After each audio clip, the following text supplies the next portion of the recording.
시간이 빠른 것 같습니다. 40일 프로젝트가 끝나가는 거잖아요, 그렇죠? 이 반응이 빨리 끝났으면 좋겠다 하신 분도 계실 수도 있어요. 저는 오늘 게으른 청직이라는 다소 뭐랄까 반갑지 않은 말씀의 제목으로 여러분들과 함께 나누려고 하는데요. 모르시는 분이 계실 것 같아서요. 처음 오신 분도 있는 것 같고, 저희 교회는 5가지 영역을 훈련하고 있습니다. 그래서 1년에 계속 그런 훈련들을 진행하고 있는데, 제가 맡은 파트는 몸에 대한 파트예요. 그래서 이 몸을 어떻게 더 강건하게 할 것인지, 이 몸을 왜 강건하게 해야 되는지, 그런 것들에 대해서 저는 이제 같이 은혜를 나누면서 지내고 있는데, 그 프로젝트를 40일 전쯤에 우리가 시작했고 이제 거의 끝나가고 있습니다. 그래서 마지막으로 설교를, 이번 올해의 마지막으로 설교를 하고 있는데요.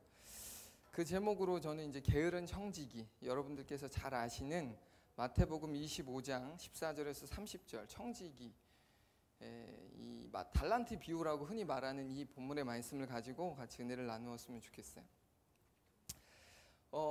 들어보신 분이 계실지 모르겠지만 웨스트민스터 소요리 문답이라는 게 있습니다. 그냥 말 그대로 문답지예요. 그래서 우리의 신앙에 대해서 점검하고 배우는 것들인데, 여기에 보면 제1문 첫 번째 문제가 뭐냐, 질문이 뭐냐, 사람의 제일 되는 목적이 무엇인가요? 라고 하는 질문으로 시작합니다. 사람에게는 목적이라는 게 있는데 그 첫 번째 목적이 뭐냐는 거예요. 첫 번째 목적. 그 첫 번째 목적이 뭘까? 이 교리 문답에서는 이렇게 질문에 답을 하고 있는데요. 한번 같이 밑줄 쳐 있는 이 부분을 같이 읽어보았으면 좋겠습니다. 시작.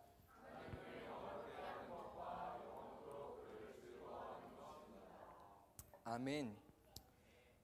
우리들의 목적, 하나님이 우리를 지으신 목적, 그것은 첫 번째, 하나님을 영화롭게 하는 것과 하나님 그분을 우리가 즐거워하는 거라고 말씀하고 있습니다. 바라기는 이것이 단순한 교리의 정답이 아니라 우리 움직이는 교회 한 사람 한 사람의 진실된 고백이 되기를 예수님 이름으로 축원합니다. 이것이 우리의 목적이 되었으면 좋겠어요. 이 목적이 이것이 아닐 경우에 우리는 의미 없는, 그리고 헛수고적인 삶을 살 수밖에 없거든요. 흔히들 하나님을 영화롭게 해야 한다라고 하면 거의 대부분의 사람들이 어떤 측면만을 생각하냐, 영적인 측면만을 생각하는 거예요. 근데 그런 한쪽으로 치우쳐진 그런 생각은요, 불균형적인 생각이고 반쪽짜리 믿음이라고 하는 것을 우리가 조금 기억해야 한다라고 말씀드리고 싶습니다. 우리가 많은 사람들이 말하죠. 하나님을 영화롭게 해야 된다. 구호처럼 말해요. 그런데 어떤 영역만 생각하냐? 영적인 영역만 생각한다는 거예요. 하나님께서 원하시는 것은 다시금 제가 강조하지만 영과 육을 가진 우리가 전인적으로 하나님을 영화롭게 하는 것입니다. 우리의 모든 것을 통해 하나님을 영화롭게 하는 거예요. 그런데 문제가 뭐냐면 이런 불균형적인 생각과 반쪽짜리 믿음을 가진 사람들이 교회 안에 부지기수로 많다는 거예요. 그러면서 이렇게 생각하죠. 나는 하나님을 영화롭게 하고 있다고. 예배를 드리고 헌금 생활하고 필요한 여러 봉사들을 하면서 나는 하나님을 영화롭게 하고 있다라고 자신 있게 말한다는 거예요.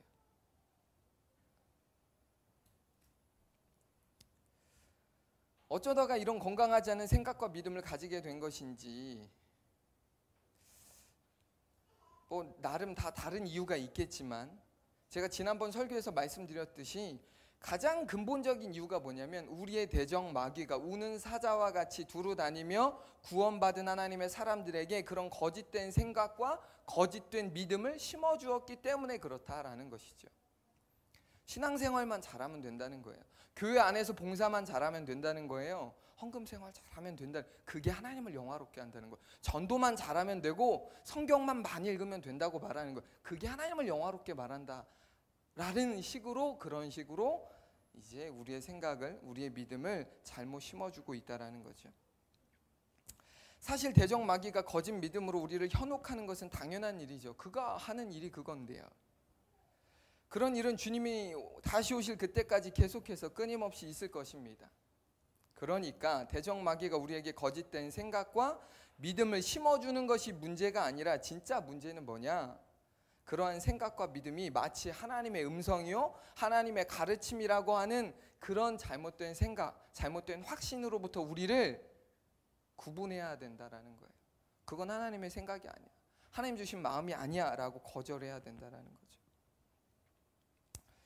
그런 측면에서 우리가 해야 할 일은 몸에 관하여 대적마귀가 우리에게 심어놓은 거짓된 생각과 믿음을 거부하는 것이고, 거기서 한 걸음 더 나아가서 하나님의 선물인 우리의 몸을 거룩하게 돌보는 것입니다. 믿으십니까? 어떻게 돌보라고요? 건강하게 돌보는 게 아니고 거룩하게 돌보라고요. 이게 다른 얘기예요. 저는 몸 관리를 잘해야 된다는 사람으로 이야기하는 게 아닙니다. 몸 관리를 어떻게 하면 잘할 수 있는지를 말하는 사람도 아니에요. 크리스찬이 왜 몸 관리를 해야 되냐? 이걸 말하는 사람이거든요. 그러니까 건강하게 몸 관리라는 것은 그냥 옵션으로 따라오는 거예요. 거룩하게 몸 관리를 하면.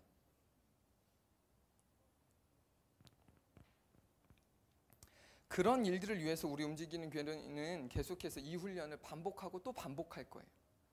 반복할 거예요. 아멘입니까? 이 목소리가 네. 또 한다고?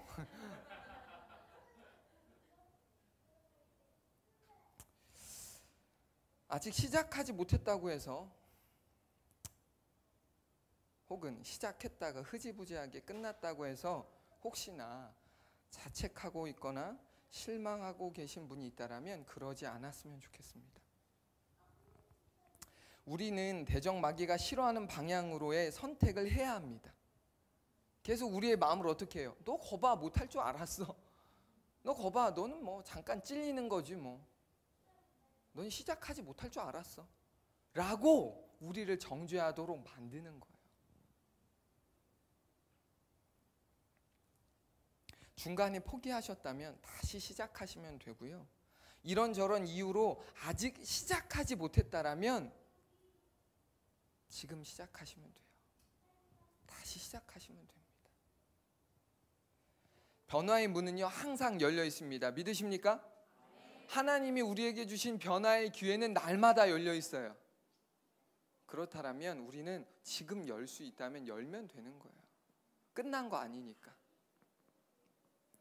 혼자 그 문을 박차고 들어가는 것이 쉽지 않기에 저와 움직이는 교회 동역자들이 함께 할 것입니다. 할렐루야. 함께 할 거예요. 함께 했더니 이번 시즌에 엄청난 변화가 있었습니다. 지난 시즌에 동참하지 않았던 분들이 동참하기 시작했고 그 안에 변화가 일어나기 시작했어요. 그런데 이 변화가 눈덩이처럼 커질 거라고 저는 확신합니다. 저의 의심을 하나님이 확신으로 바꿔주셨어요. 오늘 저와 함께 살펴볼 본문의 말씀은요, 신앙인이라면 모르기 힘든 예수님의 달란트 비유예요.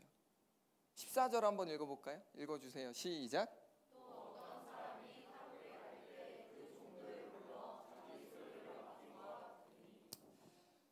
지금 저희가 보고 있는 우리말 성경에는 접속사가 완전히 생략되어 번역되어 있습니다.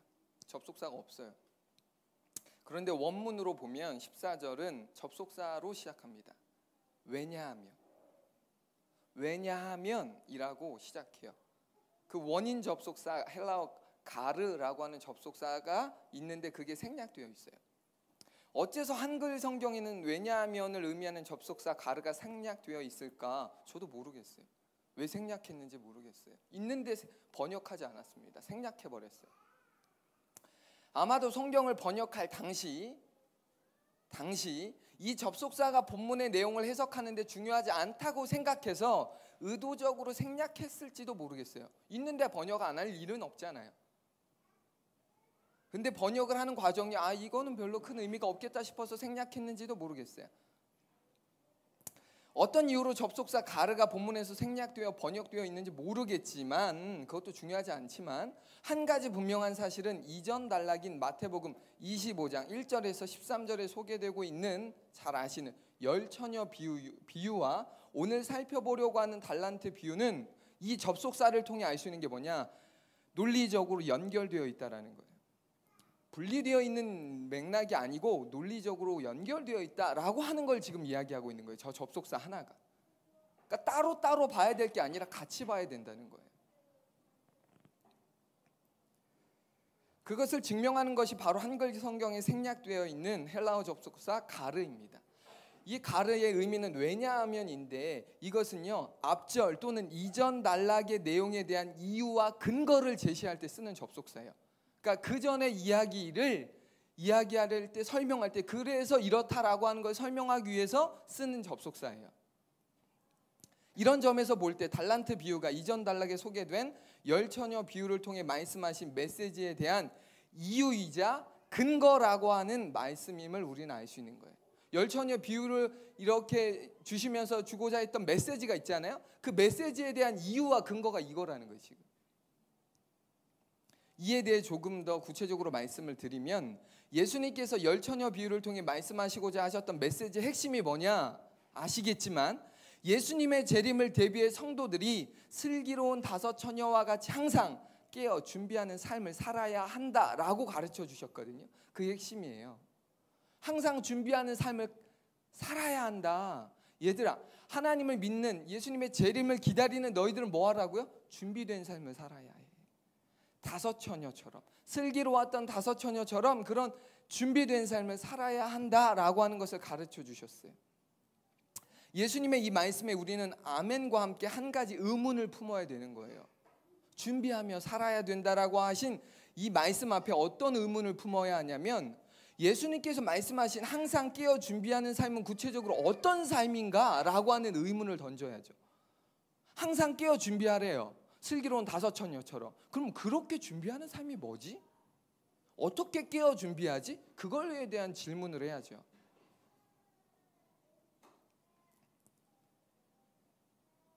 이에 대한 물음에 답을 주는 것이 바로 달란트 비유예요. 어떻게 준비하며 살아야 해? 그거에 대한 답이 뭐라고요? 달란트 비유예요. 어떻게 준비하냐고? 이렇게라고 말하는 거예요. 이 맥락을, 성경을 맥락을 보면서 보셔야 돼요.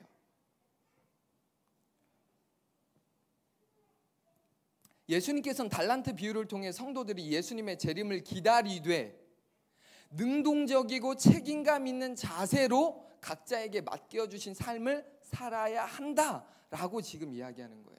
달란트 비유의 핵심입니다. 다시 한번 말씀드릴게요. 예수님께서 달란트 비유를 통해 우리들에게 말씀하시고자 하는 핵심이 뭐냐면, 예수님의 재림을 기다리되 능동적이고 책임감 있는 자세로 각자에게 맡겨주신 삶을 살아내야 돼 라고 말씀하시는 거예요.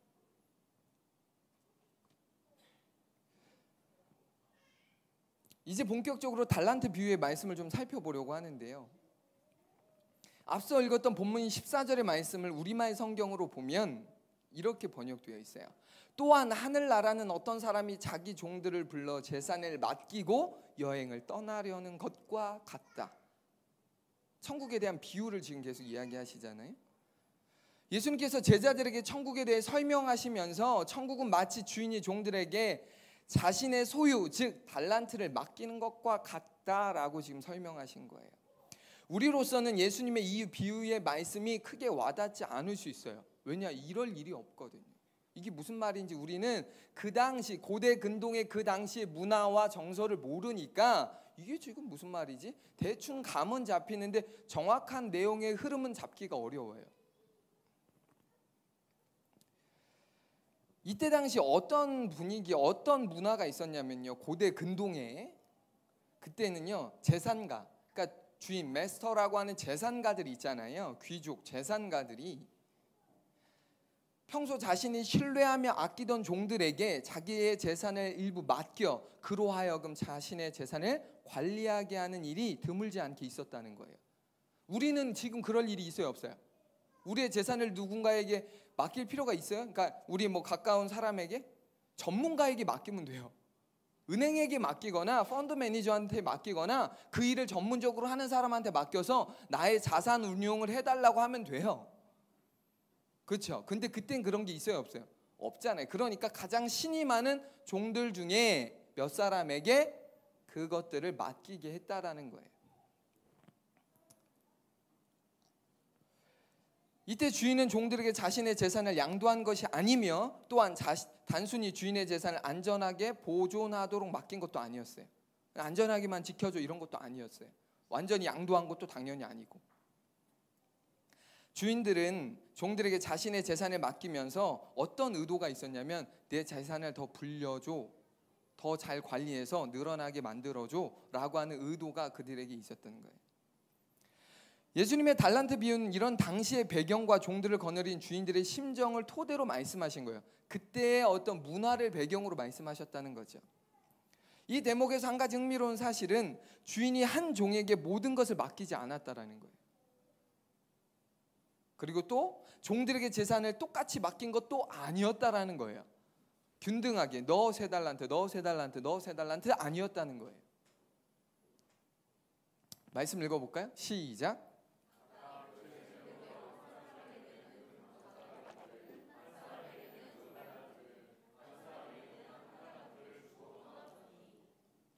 너무 잘하는 말씀이잖아요. 예수님께서 말씀하신 이 비유에서 주인은 3명의 종들을 각각 불러서 한 종에게는 몇 달란트? 5달란트. 주일학교식으로 하자고요. 한 종에게 몇 달란트? 한 종에게는 여러분이 만약에 1달란트 받은 종이라면, 여러분이 만약에 2달란트 받은 종이라면 어떨 것 같아요? 기분이? 조금 섭섭하겠죠. 그런데 그렇게 섭섭할 수 있게 차등을 둔 이유가 있다라는 거예요. 주인이 똑같이 균등하게 나누지 않은 이유가 있다는 거예요. 그 이유가 뭐냐? 각각 그 재능대로, 각각 그 재능에 맞게 달란트를 나눠 주었다라는 거죠. 본문에서 재능으로 번역된 헬라어가 뒤나민이라는 단어인데, 이것은 엄밀히 말해 재능이라는 의미보다도 어떤 거에 더 가깝냐면 힘, 역량, 능력 이런 의미에 더 가깝습니다. 그러니까 엄밀히 말하면 각각 재능대로 나눠줬다고 말하지만 그 재능이 각각의 힘에 맞게, 각각의 역량에 맞게, 각각의 능력에 맞게 주인이 종들에게 나눠주었다. 이 해석이 더 맞는 거예요. 적지 않은 사람들이 이 내용을 보면서 하나님의 공평하심을 의심하며 불만을 품는 경우가 종종 있는데요. 사실 이것은요, 차별이 아니라 우리를 위한 하나님의 섬세한 세심한 배려인 줄 믿으시기 바랍니다.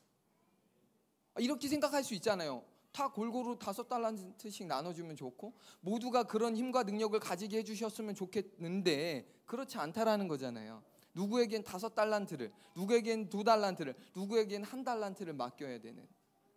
왜 똑같이 만들지 않으셨지? 왜 똑같이 하지 않으셨지? 생각할 수 있잖아요. 그런데 제가 뭐라 그랬냐? 이건 차별이 아니라 배려라고 말씀드렸어요. 이게 목사님 무슨 말이에요? 왜 차별이 아니라 배려일까? 제가 헬스장 관장이잖아요. 모르시는 분도 계시겠지만 저는 헬스장 관장인데, 관장이자 목사인데, 이걸 제가 헬스장 관장의 입장에서, 트레이너의 입장에서 한번 설명해 볼게요.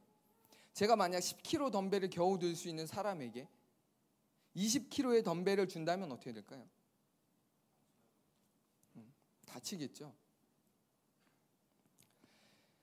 뭐 억지로 든다고 해도 바른 자세가 아니기 때문에 운동이 되지 않을 뿐만 아니라 위험할 수 있어요. 또 5kg를 들 수 있는 사람에게 제가 10kg를 준다면 똑같은 얘기예요. 하임이가, 저희 막내 이름이 하임인데, 하임이가 종종 헬스장에 와서 학교 끝나고 이렇게 운동을 해요. 운동을 하는 건지 저를 힘들게 하는 건지 모르겠지만 뭐 와서 해요.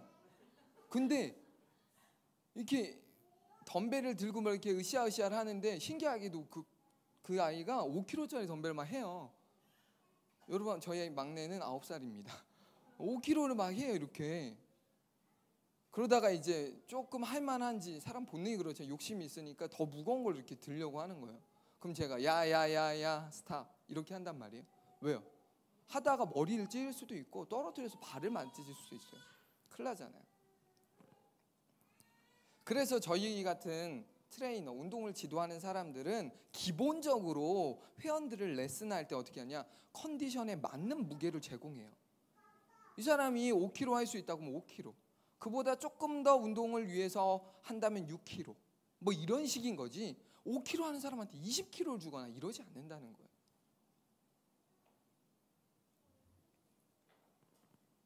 각 사람에게 각기 달란트를 제공하는 것이 차별이 아니라 배려요. 각 사람을 향한 부르심의 차이라고 하는 것을 우리는 디모데후서 2장 20절을 통해 성경적으로도 확인할 수 있어요. 한번 읽어볼까요? 시작.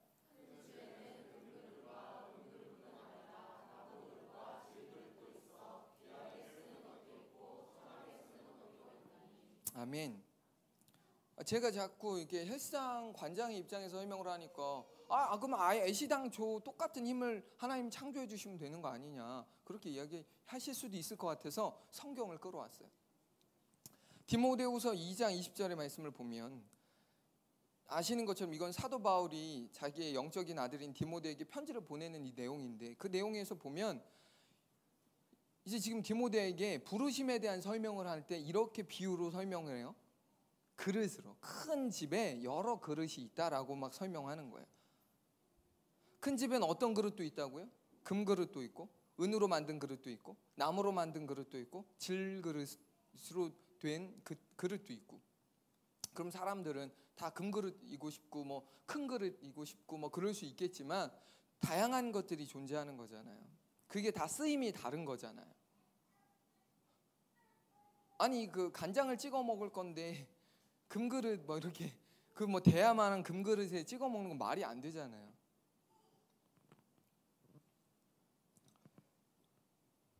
그렇게 큰 집의 주인은 여러 모양, 여러 재료로 다양한 것들을 다 가지고 있는 거예요. 쓰임새가 다 다르니까. 그러면서 지금 디모데에게 뭘 말하는 거예요? 부르심은 다 그릇과 같이 차이가 있다는 거예요.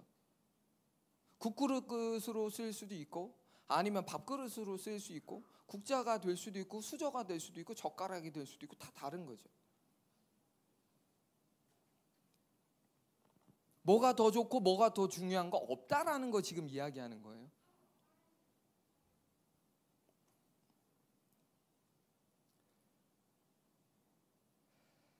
지금 사도 바울이 앞서 말씀드린 것처럼 각자의 부르심, 하나님이 그들을 향한 부르심이 다 다른데 그것은 차등이 아니라 차별이 아니고 하나님이 지으신, 부르신 역할의 차이다라고 하는 것을 다시 한번 주지시키는 거예요. 모두가 목사이겠습니까? 아니죠. 모두가 뭐 다 같은 일을 한다고 하면 그 일은 누가 할 거예요? 그렇죠? 소는 누가 키워요? 그렇잖아요. 아니 뭐 유행어처럼 뭐 그 옛날 지난 유행어지만 뭐 할 일이 다 있잖아요. 죄송해요. 쓸데없는 말을 해가지고.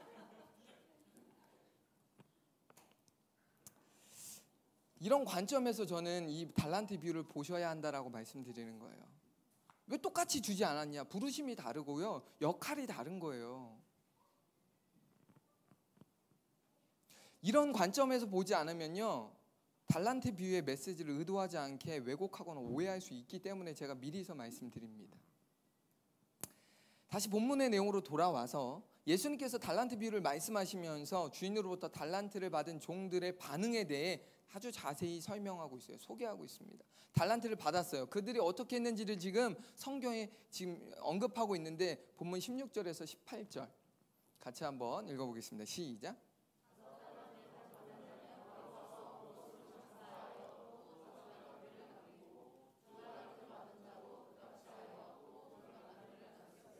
한 달란트 받은 자는 가서 땅을 파고 그 주인의 돈을 감추어 두었더니, 달란트를 각자 그 힘, 역량, 능력에 따라 나누어 주었는데 그들의 반응이 똑같지 않았다는 거죠. 근데 똑같지 않았는데 반응은 크게 두 가지였어요. 세 사람인데 반응은 두 가지였어요. 5달란트와 2달란트를 받은 종들은 주인으로부터 달란트를 받자마자 어떻게 했습니까? 장사했대요. 장사. 어떤 장사했는지 몰라요. 중요하지도 않아요. 장사를 했대요. 그런데 여기서 우리가 주목해야 할 단어가 있어요. 장사를 했대요. 그런데 그 전에 어떻게 장사했대요? 바로 가서가 중요합니다.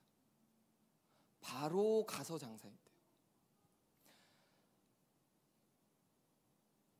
이것이 이 비유에 등장하는 두 종들의 현명함이고 본문이 강조하고 있는 내용이에요. 장사를 했다. 그런데 그보다 중요한 게 있어요. 그들이 장사할 수 있었던 이유가 뭐냐?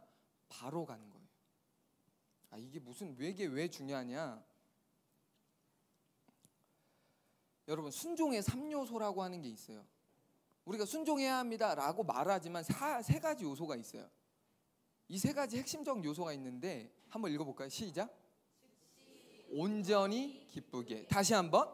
즉시 온전히 기쁘게. 처음 들어보셨어요? 순종의 3요소? 물론 상관없어요. 오늘 아시면 돼요. 순종의 3요소가 있어요. 그런데 첫 번째가 뭐냐? 즉시예요. 즉시예요. 즉시. 우리가 하나님의 말씀에 순종할 때 반드시 기억해야 할 첫 번째 원칙이 뭐냐? 즉시입니다. 바로예요. 곧바로 하는 거예요. 왜 바로 즉시로 순종하는 것이 그렇게 중요할까? 혹자의 말을 빌려 말하자면 생각이 길면 길어질수록 용기는 사라지기 때문입니다. 생각이 길면 길수록, 생각을 오래 하면 오래 할수록 뭐 한다고요? 용기가 사라져요. 지금 오해하지 마세요. 생각 오래 해야 될 것이 있어요. 신중해야 합니다. 우리가 인생을 살아갈 때 신중해야 돼요. 제가 두부 가게를 하다가 쫄딱 망했는데 그게 먹고 맛있어서 바로 차렸어요. 신중하지 않았습니다. 저에겐 인생에 있어서 큰 경험이 됐다고 생각하고 그 경험의 대가를 지불하고 있어요. 여러분, 신중하지 말라고 말씀드리는 게 아니에요. 그런데 여러분, 중요한 게 있어요. 하나님의 말씀 앞에서 신중하면 안 돼요. 하나님의 말씀이라고 하는 것이 확신되어진다. 하나님 나에게 말씀하시는 거라고 하는 것이 분명하다. 그때 여러분 계산하면 안 돼요. 시간을 끌면 안 돼요. 질질 끄는 순간 뭐 하게 돼요? 조금 하거나 안 하거나요. 조금 하거나 안 하거나. 이 대목에서 제가 말씀드리고 싶어요.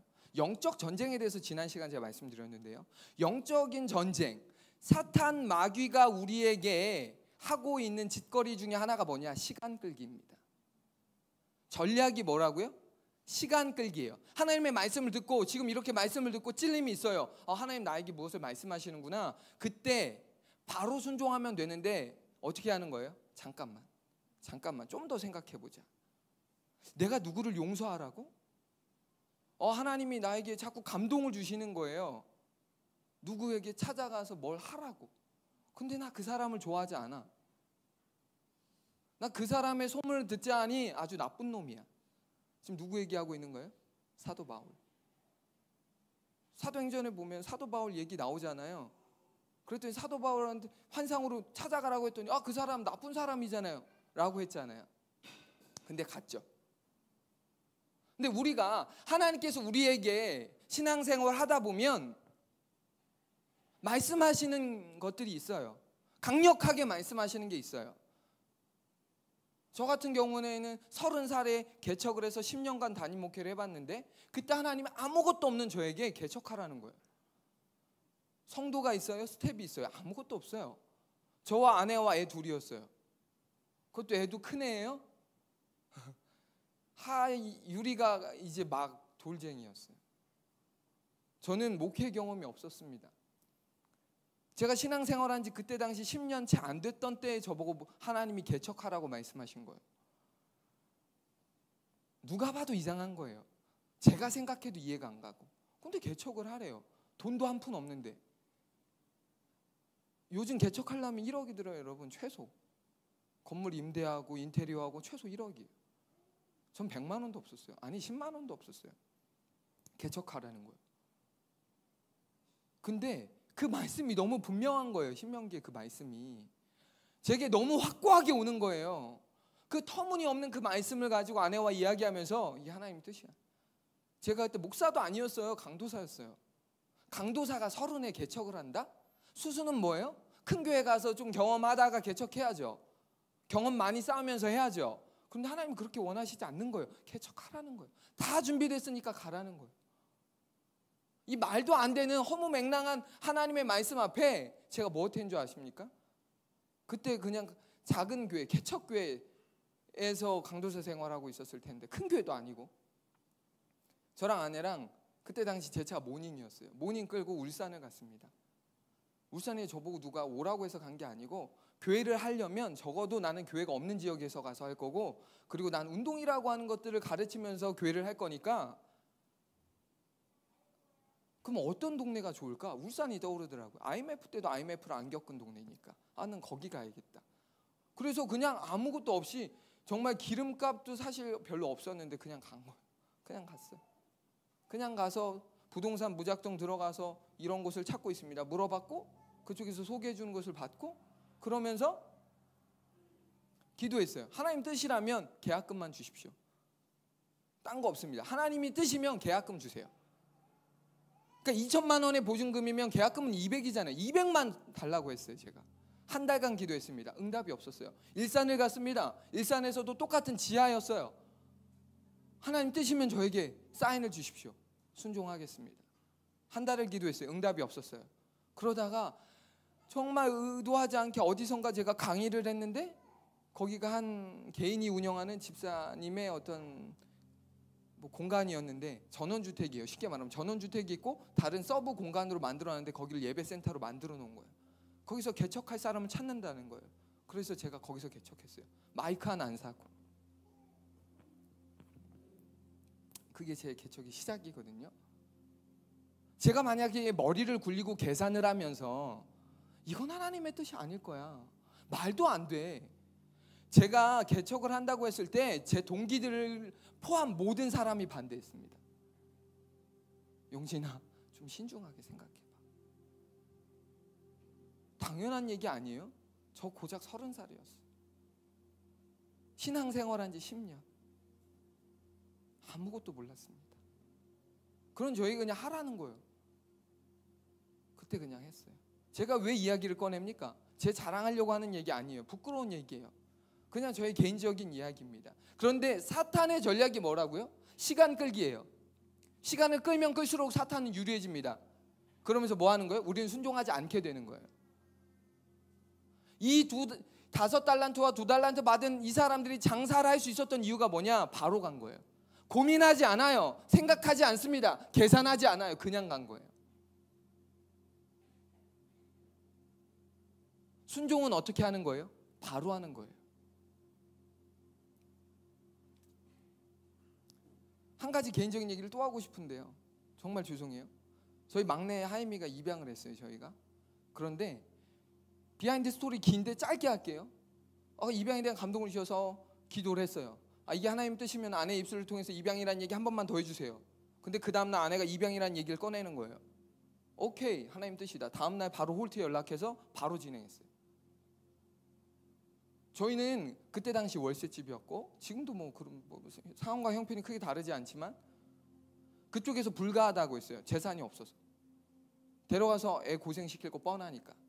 근데 제가 목사고 하니까 신뢰가 돼서 그 부분을 보장해 준다고, 보증해 주겠다고 해주신 거예요. 그냥 한 거예요. 계산했다면 안 했어요. 아이를 키우는데 돈이 얼마나 들고, 아이를 키우는데 어떻게 할 수 있을까? 계산하면 못하는 거예요. 계산하는 게 아니라 신앙생활은 뭐예요? 순종하는 겁니다. 여러분 혹시 계산하고 계신 게 있어요? 하나님의 말씀 앞에 순종하지 못하는 게 있습니까? 그냥 즉시하시면 돼요. 찔림이 있어요? 난 계속 찔리는데. 왜 자꾸 찔린다고 말씀하세요? 그냥 하면 되는데.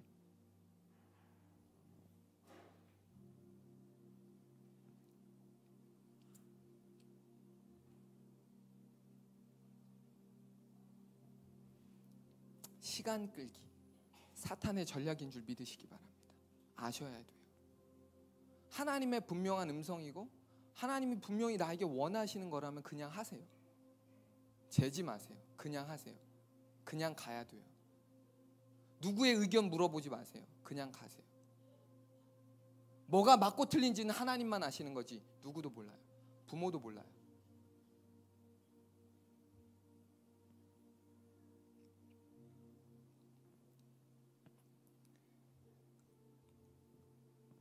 즉시로 순종하는 게요, 온전한 순종의 길을 걸을 수 있는 비결입니다. 제가 잘 걸어서 말씀드리는 거 아니에요. 제가 인생에 있어서 두 가지 잘한 일이 있다라면 개척을 해봤던 것과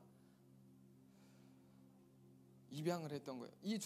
근데 아이러니하게도 저는 잘 못하고 있어요. 그런데 잘했다고 말하고 싶고 저를 칭찬하고 싶은 건 재지 않고 그냥 해봤어요. 목회도 실패했습니다. 10년의 목회 실패했어요. 하임이 잘 못 키워요. 제가 버거워합니다. 그치만 중요한 건, 그치만 하나님이 저를 칭찬할 거라고 믿어 의심하지 않은 건 계산하지 않았습니다.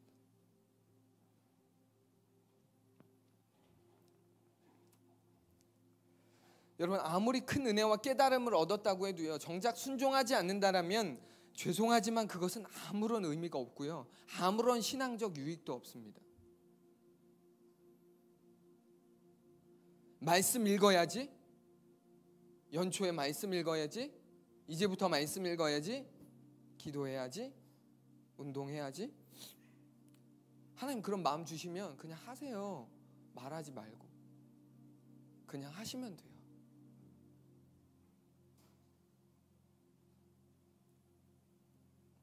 내일부터, 다음부터와 같이 시간을 미루면 거의 대부분은 하지 않습니다. 그것은 흔히 말하는 것처럼 단순히 우리의 의지가 약해서가 아니라 사탄의 전략과 유혹에 넘어져 영적 전쟁에서 패배했기 때문이에요. 난 의지가 약해서 성경 일독을 잘 못해.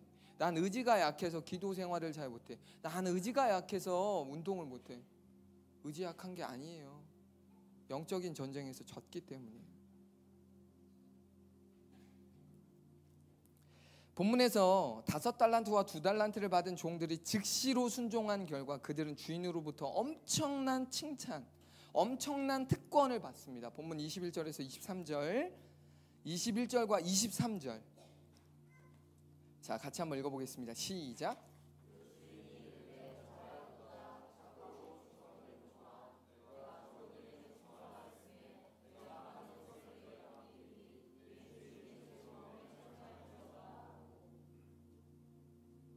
둘 다 읽으신 거죠? 하나만 읽으신 거예요? 근데 두 번째 구절이 똑같습니다. 21절, 23절이 컨트롤 C, 컨트롤 V예요. 똑같아요. 한 글씨도 다르지 않습니다. 21절 5달란트를 받았던 종에게 말하는 거고요. 23절 2달란트 받았던 종에게 주인이 지금 이야기한 거예요. 주인이 두 종들을 칭찬하는 이 내용에서 한 가지 발견되게 되어지는 흥미로운 사실은 앞서 말씀드린 것처럼 칭찬의 내용이 똑같다는 거예요. 더 잘했다, 덜 잘했다 아니고 똑같았다라는 거예요. 주인이 두 종들에게 했던 칭찬의 내용에 대해서 할 말이 참 많지만요, 이 시간 제가 한 가지만 좀 살펴보려고 하는데 그게 뭐냐? 한 단어예요. 충성입니다. 충성이에요.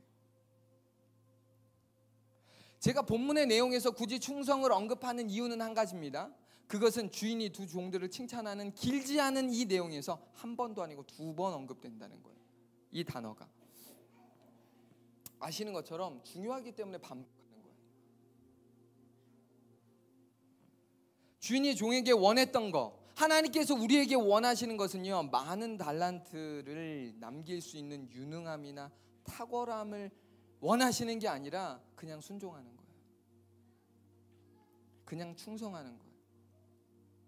잘하고 못하고가 아니고 그냥 하는 거예요.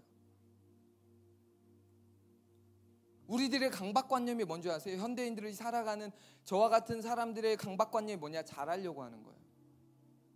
잘하려고 하는 거예요. 근데 하나님 원하시는 거 그냥 하는 거예요. 주신 말씀을 그냥 하면 돼요. 잘하는 걸 원하시는 게 아니라 하는 걸 원하세요.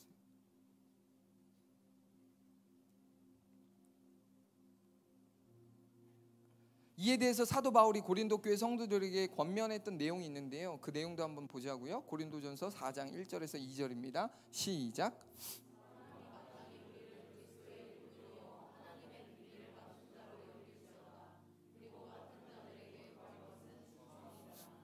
아멘. 쉬운 성경은 이렇게 말합니다. 그렇다면 사람들은 마땅히 우리를 그리스도의 일꾼이며 하나님의 비밀을 맡은 사람으로 여겨야 합니다. 이런 것을 맡은 사람에게 요구되는 것은 충성된 자로 인정받는 것입니다. 그리스도의 일꾼인 우리에게 하나님께서 요구하시는 것은 말씀에서 확인할 수 있는 것처럼 하나예요. 그냥 충성이에요. 충성.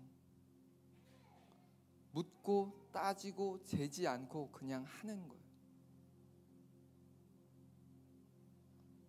5달란트와 2달란트를 받았던 자들을 주인이 칭찬한 것도 그들이 장사를 잘해서 5달란트, 2달란트 남겨서 아니에요.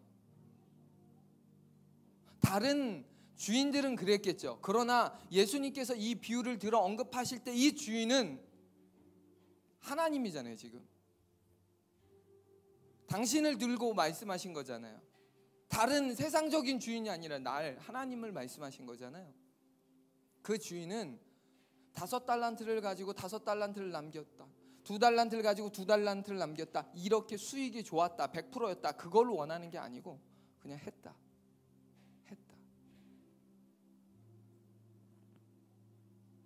그래서 칭찬했다는 거죠. 그들은 주인의 의도를 알았고 그것을 위해 잠시의 망설임도 없이 즉각적으로 충성했습니다. 만약에 여러분 앞서 말씀드린 것처럼 그들이 장사를 했는데요. 제 두부 가게가 망한 것처럼 이유는커녕 손해를 봤다면 주인은 그에게 뭐라고 했을까요? 그들에게 이 무능력한 것들아 좀 알아보지도 않고 했니? 열심히 좀 하지 그랬니? 라고 책망하셨을까요? 세상적인 주인들은 그랬겠지만 이 주인, 우리의 주님은 그렇게 책망하지 않고 분명히 착하고 충성된 종아 고생했다 라고 말씀하실 겁니다. 그도 그럴 것이 그 주인의 주된 관심사는요 어떤 결과물이 아니라 주인을 향한 종들의 충성심이었기 때문에 그렇습니다. 주인으로부터 엄청난 칭찬을 받은 두 종들과 달리 이제 우리가 보고 싶은 그 한 사람, 1달란트를 받은 이 종은 주인으로부터 칭찬은커녕 무서운 책망을 듣게 돼요. 그가 책망을 들을 수밖에 없었던 이유가 성경에 기록되어 있죠. 본문 24절에서 28절 길지만 읽어보겠습니다. 시작.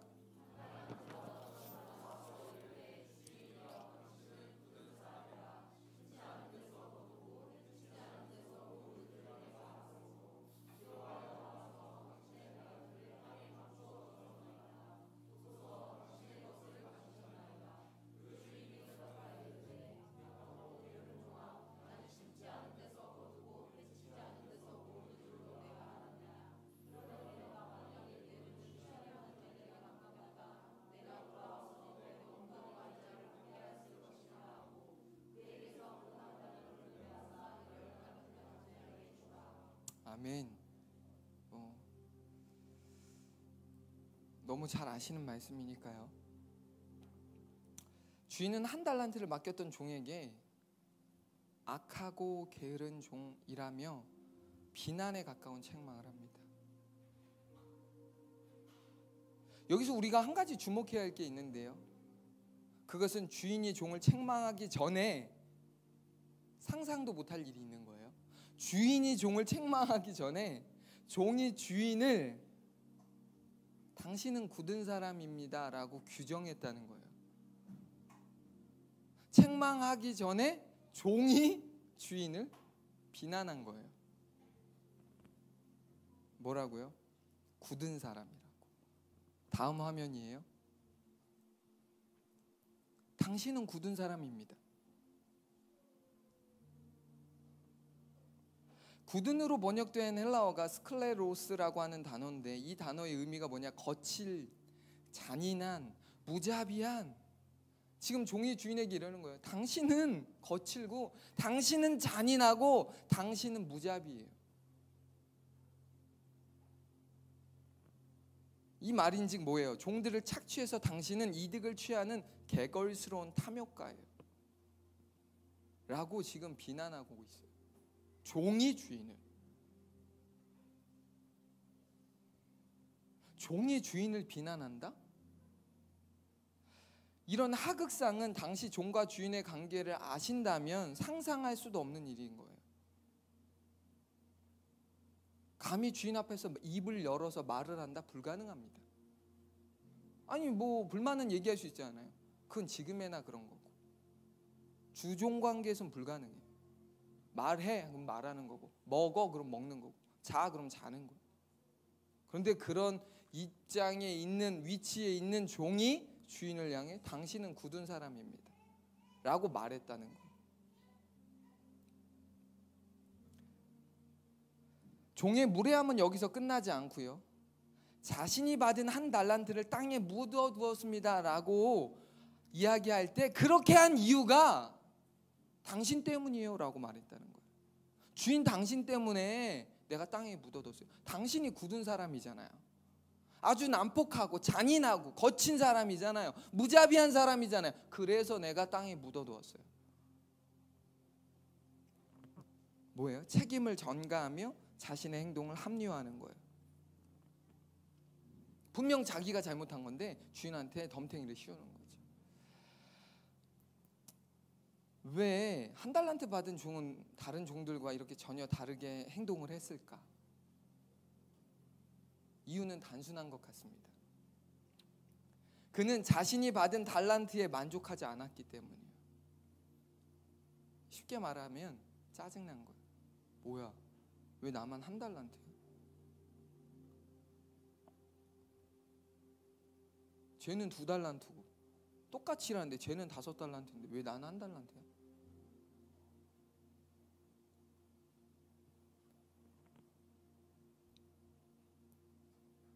그러면서 자기가 받은 1달란트를 하찮게 생각한 거예요.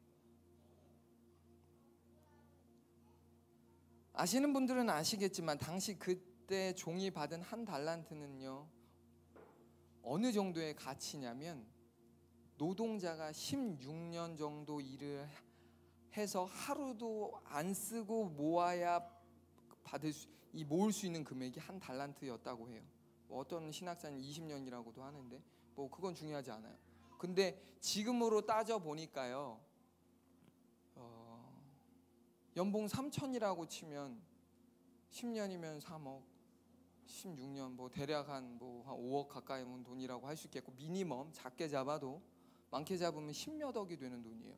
근데 주인이 그냥 종에게 맡겨준 거예요. 근데 놀라운 사실은 그 달란트를 받은 종은 그걸 하찮게 여긴 거예요. 나한테 이거밖에 안 맡겨?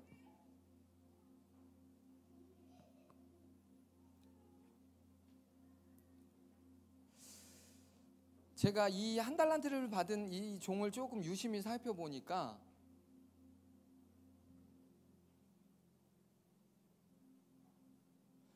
뭐가 없냐면 이 종한테는 이 표현이 없어요. 바로 가서라는 표현이 없습니다. 5달란트와 2달란트를 받은 사람들은 바로 가서 장사했는데, 이 1달란트를 받은 사람은 바로 가서 안 해요. 이 말은 뭐예요? 이 사람 고민한 거예요. 생각한 거예요. 아, 이걸로 어떡하지? 장사를 하자니 귀찮고 뻔히 힘들잖아요. 이걸로 뭔가 하려고 하면 귀찮은 거예요. 심지어 뭣도 안 한 거예요. 이 사람은요, 돈놀이 하는 사람한테 돈을 안 맡겼다고 예수님 이 비유에서 책망을 듣잖아요. 그럼 그것도 조차 하기 싫은 거예요. 지금 장사하는 것도 싫고 돈을 맡겨서 돈놀이를 해서 어느 정도 이자를 받게 하는 것도 싫은 거예요. 그냥 그것도 싫어. 움직이는 게 싫어. 그러니까 어떻게 해요? 에라이씨, 그냥 땅 파고 묻어버린 거예요.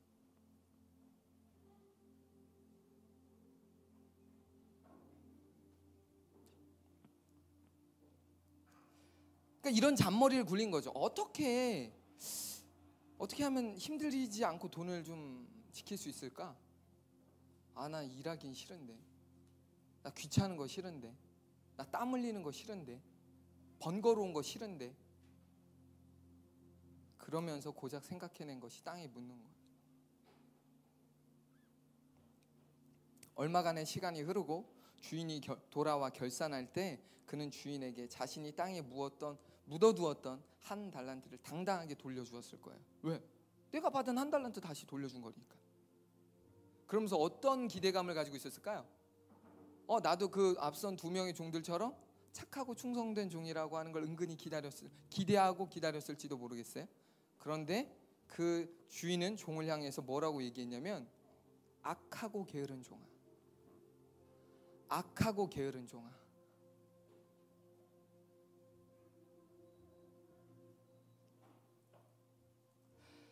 이것은 앞서 두 종을 향해 주인이 착하고 충성된 종아라고 칭찬한 것과는 완전히 대비되는 표현이죠.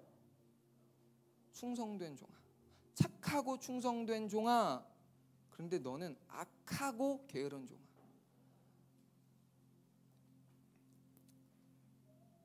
여기서 좀 생각해 보세요. 우리가 좀 주목해야 될 게 뭐냐면, 한 달란트를 받은 종이 원금을 손실한 것도 아니고요, 돈을 막 흥청망청 써서 낭비한 것도 아니고요, 그걸 가지고 멀리 도망간 것도 아니에요.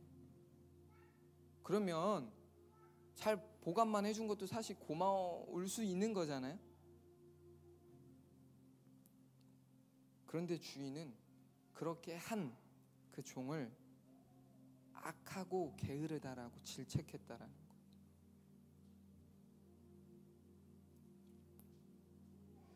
앞서 제가 말씀드렸잖아요. 두 명의 종들을 칭찬한 주인의 마음은 그들이 남겨서가 아니라 그냥 충성했기 때문이었던 것처럼, 주인이 원하는 건 네가 한 달란트를 받아서 한 달란트를 돌려주는 걸 원하는 게 아니라, 그것으로 네가 뭔가를 했을 때 나의 의도와 나의 마음을 네가 읽어서 충성한 걸 내가 원한 건데, 넌 그걸 안 했잖아. 그러니까 악하고 게으른 종이라고 무섭게 질책한 거예요.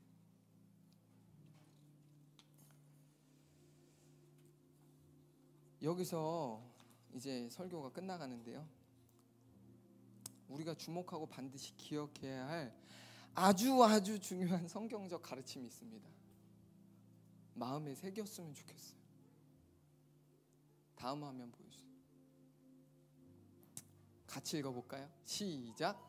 성경은 악함과 게으름을 동일시하고 있다. 성경은요, 악함이랑 게으름을 동일시합니다. 놀랍지 않나요? 제가 말씀을 준비하면서 깜짝 놀랐어요. 전 말씀을 가만히 앉아서 준비하지 않거든요. 컴퓨터 앉아서 하다가 집중 안 되면 다시 헬스 운동 좀 하고, 준비하다가 다시 운동하는데 갑자기 번뜩 생각이 나는 거예요. 악하고 게으른 종아라는 말씀에서 제가 딱 걸리는 거예요. 왜 게으르다고 했을까? 그냥 악한 종아라고 하면 될 것 같은데 왜 게으른 종이라고 했을까?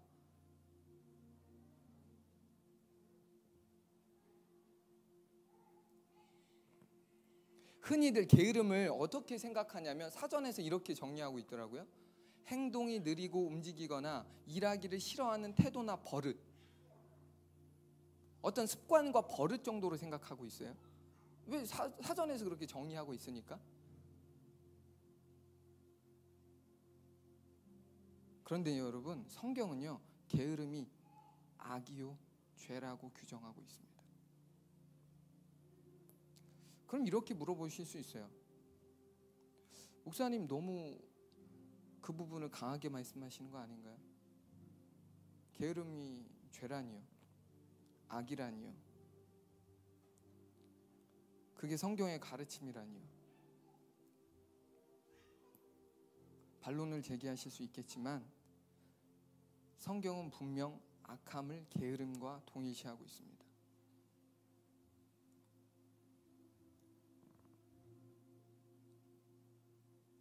이유가 뭐냐?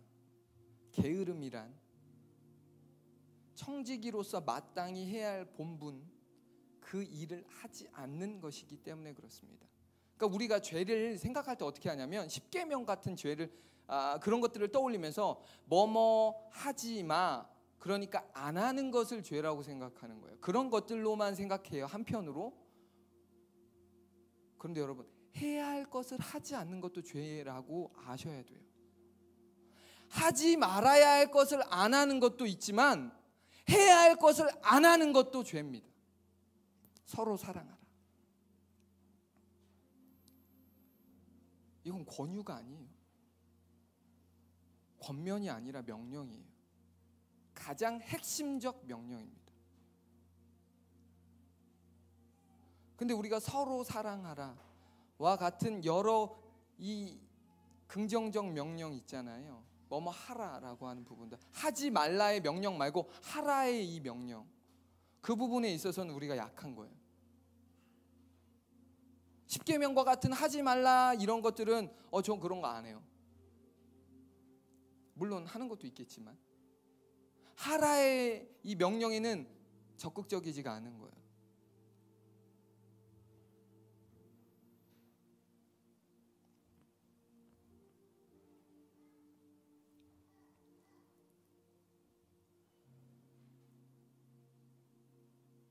한 달란트를 받았던 종이 주인으로부터 악하고 게으른 종이라는 책망을 받은 이유가 바로 이거예요.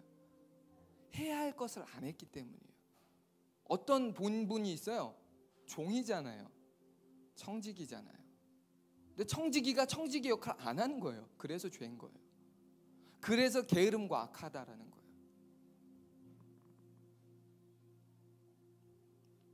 저는 한 달란트를 받은 이 종을 향해 주인이 악하고 게으른 종이라고 무섭게 질책한 이 비유의 말씀을 오늘 이 시간 예배를 드리고 있는 저희, 그리고 우리 한국교회가 주목해야 한다고 생각합니다. 왜냐하면 저를 포함하여 저도 포함돼요.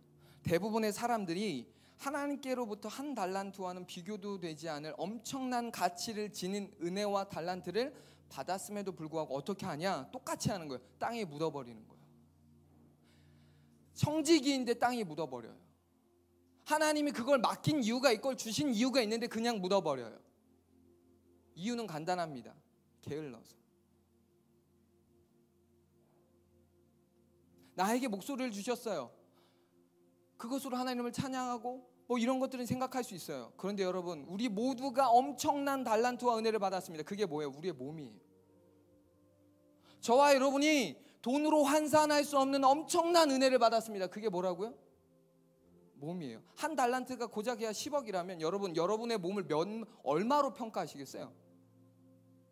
얼마짜리입니까? 내 몸뚱아리가. 여러분 100억 주면 바꾸실 거예요? 100억이랑 내 몸이랑? 그럴 수 있는 분 있으세요? 1000억 주면 바꾸시겠어요? 그렇다면 이 몸의 가치는 여러분 한 달란트는 비교도 안 될 그 가치가 있는 거예요. 1조 주면 바꾸겠어요?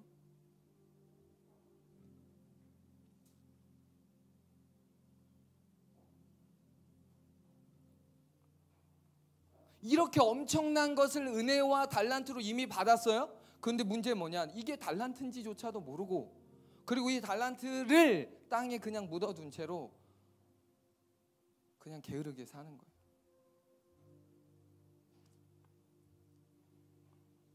그러면서 이렇게 기도하죠. 하나님 강건하게 해달라고.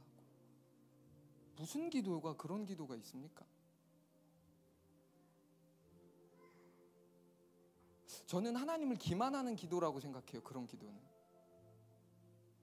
아니 내가 할 역할을 하지 않는데 하나님이 나의 건강을, 하나님 내가 아프지 않게 해달라. 이거 똑같은 거잖아요. 공부 안 하는 아이가 시험 잘 보게 해달라는 거라. 그런데 우리는 그런 불편한 기도를 자연스러운 기도로 받아들인다고요. 하나님 주신 이 엄청난 달란트를 땅에 묻어두고도 그런 부분에 있어서 내가 지금 무엇하고 있는지조차 인식이 없어요. 대부분의 사람들이.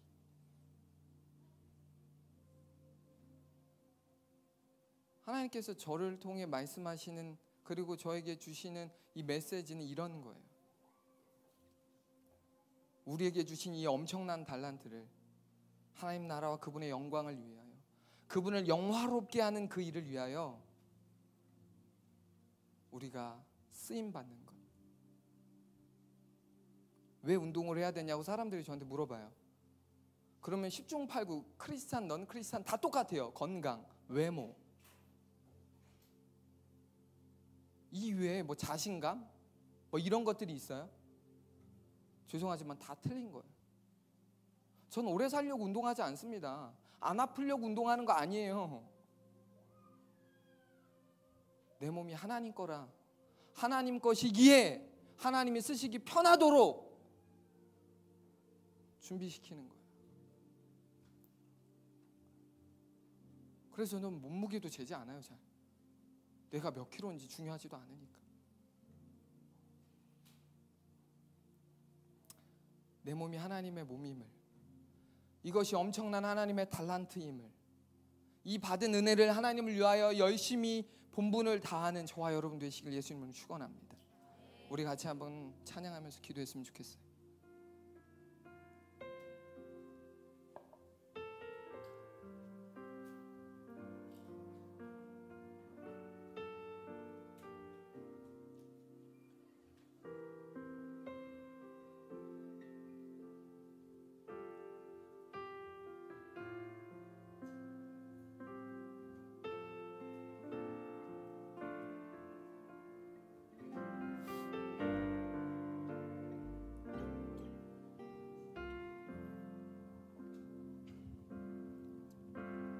주님, 제 마음이 너무 둔해서 주님을 볼 수 없습니다. 이 땅에 속하여 이 땅만 보다가 주님 손을 놓쳤습니다. 나는 나그네로 왔는데 왜 주저앉게 되었나. 나는 청지기인데 언제부터 내 삶의 주인이 되어버렸나.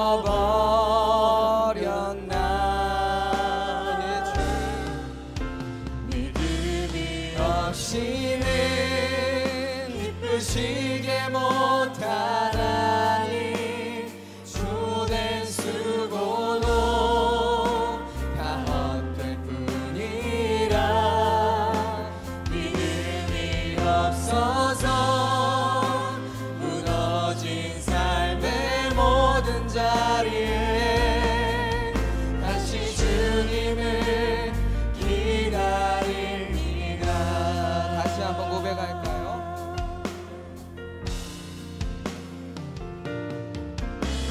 주님, 제 마음이 너무 둔해서 주님을 볼 수 없습니다.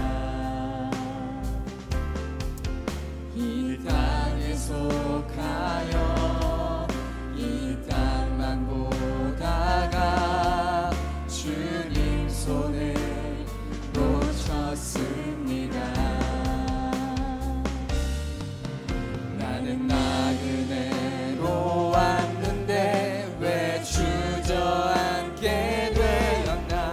나는 청지기인데 언제부터 내 삶의 주인이 되어버렸나.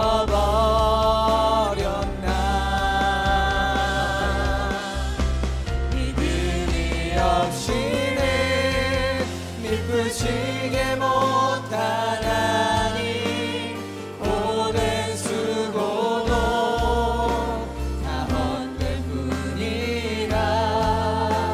믿음이 없어서 무너진 삶의 모든 자리에 다시 주님을 기다립니다. 믿음이 없이는 기쁘시게 못하나니 주된 수고도 다 헛될 뿐이라. 믿음이 없어서 무너진 삶의 모든 자리에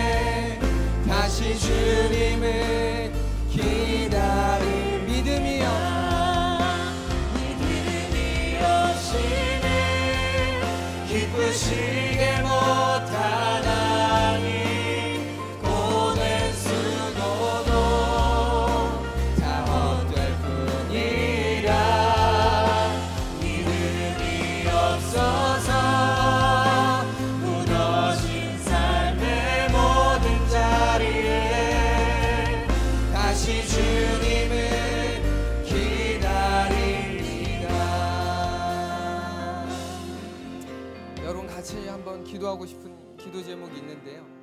오늘 말씀을 들으면서 즉시라고 하는 그 단어 기억하십니까? 그 말씀 앞에서 찔림이 있어요? 하나님 주신 두드림이 있습니까? 그럼 여러분 재지 마십시오. 고민하지 마세요. 그건 고민의 영역이 아니에요. 그냥 즉시 순종하시면 돼요. 순종해야 될 것들이 있습니까? 그런 영역에 하나님께서 계속해서 두드리고 계신 것들이 있다면 이 시간 이렇게 결단하며 기도합시다. 예 주님, 즉시 하겠습니다. 예 주님, 바로 하겠습니다. 예 주님, 그 말씀하신 대로 제가 순종하겠습니다. 같이 한번 우리 그것들을 위해서 기도했으면 좋겠습니다. 기도하겠습니다. 살아계신 하나님 아버지, 하나님 저에게 주시는 이 하나님 우리에게 주시는 여러 많은 감동과 하나님 말씀들이 있습니다. 그럴 때 하나님, 사탄은 끊임없이 우리에게 시간 끌기라는 방법을 통하여 우리의 순종이, 우리의 마음의 결단이 이 하나님 흐지부지 되도록 하나님 종용하게 되어지는데, 이 하나님 더 이상 우리가 그 영적인 전쟁에 무너지지 않게 하여 주옵소서. 예 주님, 우리가 순종하되 즉시로 순종하기를 원합니다. 예 주님, 바로 순종하기를 원합니다. 예 주님, 주님이 말씀하시는 것에 계산하거나 누군가의 의견을 묻는 것들이 아니라 예 주님의 말씀이라고 하는 것들이 확신되어진다라면 예 주님 순종하고 예 주님의 말씀대로 살아가기를 원합니다. 예 주님, 바라고 원하기를 우리 움직이는 교회가 예 하나님 순종하는 교회이기 원합니다. 순종하되 즉시로 순종하는 교회가 되어지길 원합니다. 예 주님, 생각을 하거나 예 여러 가지를 고민하거나 여러 가지를 계산하는 것들이 아니라 하나님의 말씀 앞에서 그 두 종과 같이 예 하나님 순종하는 예 그렇게 그냥 아멘으로 예 그렇게 화답하는 예 하나님 그런 종들 하나님 우리의 동역자들 되어질 수 있도록 예 하나님 아버지 붙잡아 주시옵소서. 기쁘시게 못하나니 고된 수고도 다 헛될 뿐이라 믿음이 없어서 무너진 삶의 모든 자리에 다시 주님을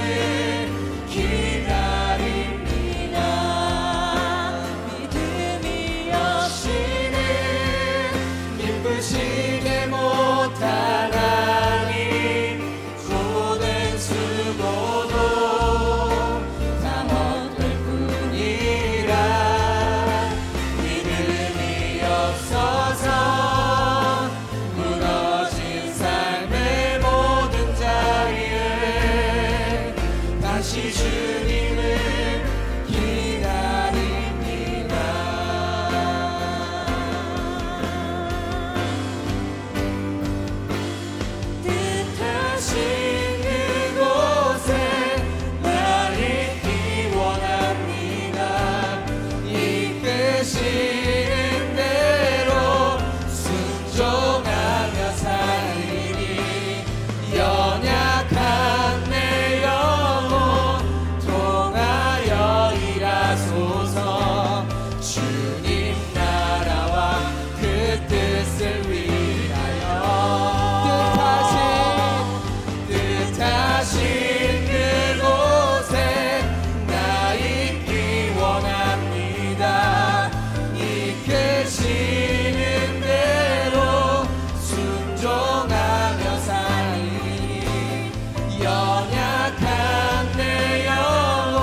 시간 두 번째 같이 또 기도하고 싶은 게 있는데요. 성경은 앞서 말씀드린 것처럼 게으름과 악함을 동일시하고 있어요. 근데 우리는 스스로를 합리화하면서 나는 그걸 좋아하지 않아, 난 운동을 좋아하지 않아, 청지기가 좋아서 하는 사람 아닙니다. 내가 좋고 싫음을 말할 수 있는 사람이 청지기가 아니에요. 주님의 것이기에 주님을 위해서 순종하기 때문에 하는 것입니다. 아직 시작하지 못하셨다면 오늘부터 시작하시면 돼요. 하나님이 주신 말씀의 감동과 찔림이 있다면 그냥 하시면 돼요. 어떻게가 중요한 게 아니라 그냥 하면 됩니다. 우리가 도와줄 거예요. 그래서 정말 건강한 교회가 되었으면 좋겠습니다. 어떤 캐치프레이즈처럼 건강한 교회, 내 몸은 병들었는데 어떻게 건강한 교회가 되겠어요? 내 안에 여러 게으름, 그것이 몸 관리가 될 수도 있고 성경을 읽지 않는 여러 영적 게으름이 될 수도 있고 여러 많은 그 영역들에 있어서의 게으름이 있을 수 있어요.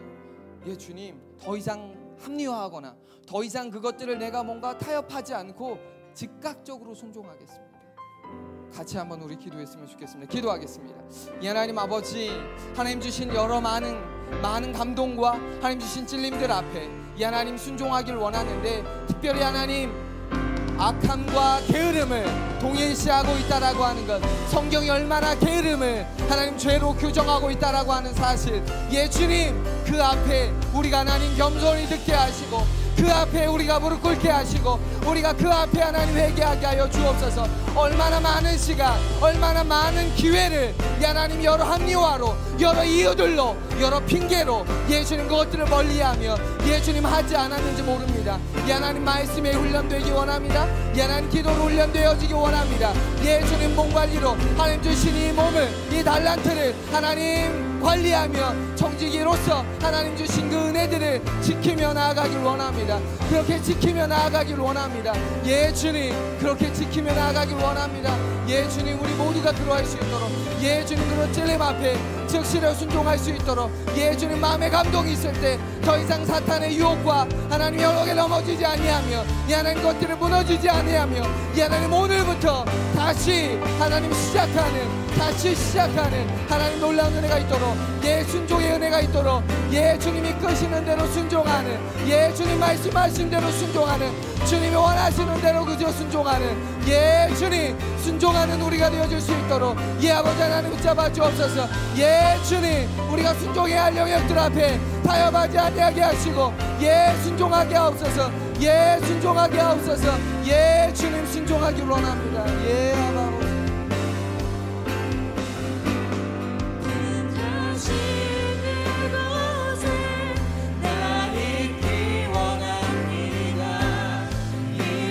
이끄시는 대로 순종하며 살리니 연약한 내 영혼 통하여 일하소서. 주님 나라와 그 뜻을 위하여 뜻하신 그곳에 나 있기 원합니다.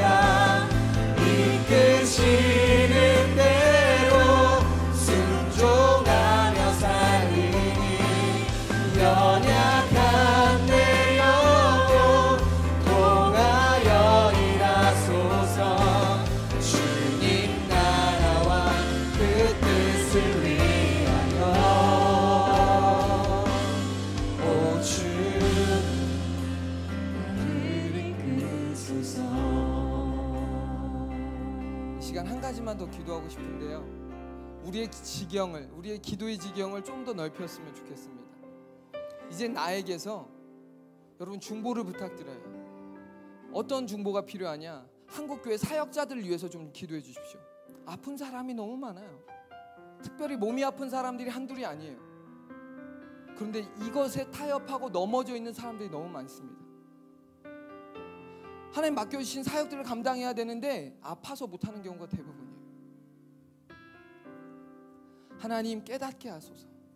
하나님, 그래서 정말 이 여러 영역에 있어서 청지기로서 그 삶을 온전히 살아내므로 하나님을 영화롭게 하는 한국교회 목회자들 되어질 수 있도록. 그래, 한국교회 목사가 살아야, 여러분 목회자가 살아야 교회가 건강해집니다. 저는 그게 확신해요. 리더가 살아야 해요. 리더가 강건해야 합니다. 리더가 강건하지 않은데 어떻게 교회 동역자들이 건강하고 강건하다고 그걸 요구할 수 있겠어요? 부모가 아픈데 자식에게 어떻게? 불가능한 거잖아요. 하나님, 우리 한국교회 사역자들, 목회자들이 영육간에 정말 강건할 수 있도록 우리 같이 한번 중보해 주시기를 부탁드립니다. 기도하겠습니다. 예, 하나님 아버지, 이 시간 한국교회 사역자들 위해서 기도합니다. 예, 주님, 정말 사역자들 안에 영적인 영안이 열리게 하옵소서. 깨달음이 있게 하옵소서. 예, 주님, 영적인 것들에만 몰입되어 있는 것들이 아니라 예, 주님, 균형이 있는 전인적인 하나님 회복과 전인적인 강건함이 하나님 사역자들 안에 있을 수 있도록, 하나님 한국교회가 건강해지려면, 한국교회가 강건하려면 하나님 사역자들이 회복되어져야 합니다. 예, 사역자들이 강건해야 합니다. 예, 주님, 강건할 수 있도록 한 사람 한 사람, 이 하나님 전도사님들과 하나님 선교사님들과 이 하나님 목사님들 가운데, 또한 하나님 여러 교회의 하나님 중직자들 가운데 하나님 강건한 은혜가, 하나님 영육간의 강건한 은혜가, 하나님 균형 있는 강건함이 하나님 있을 수 있도록, 우리 상고교회 안에 하나님 정말 강건함의 은혜가 있을 수 있도록 이 하나님 아버지 붙잡아 주시옵소서. 소망 없는 이 한국교회 가운데 예, 주님, 하나님의 사람들이 강건하게 일어나야 합니다. 일어나야 합니다. 예, 주님, 일어나야 합니다. 일어나야 합니다. 일어나도록, 예, 주님, 일어나도록 예, 주님을 깨우쳐 주시옵소서. 깨우쳐 주시옵소서. 깨우쳐 주시옵소서. 예, 아버지, 전인적으로 강건할 수 있도록, 전인적으로 강건할 수 있도록 예, 아바바바우치, 예, 아바바바우치, 예, 주님,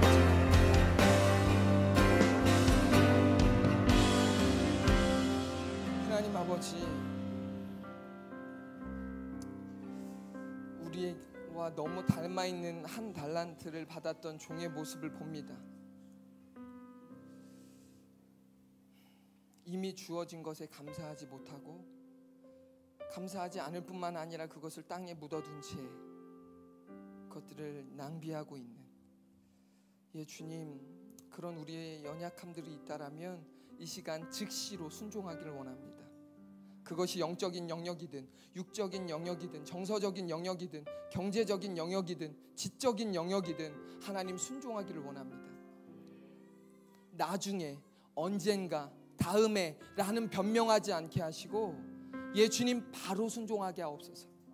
그래서 하나님이 우리에게 무언가를 요구하실 때, 우리에게 말씀하실 때 그대로 순종하는, 그렇게 나아가는 저희 모두가 되어질 수 있도록 하나님 붙들어 주시옵소서.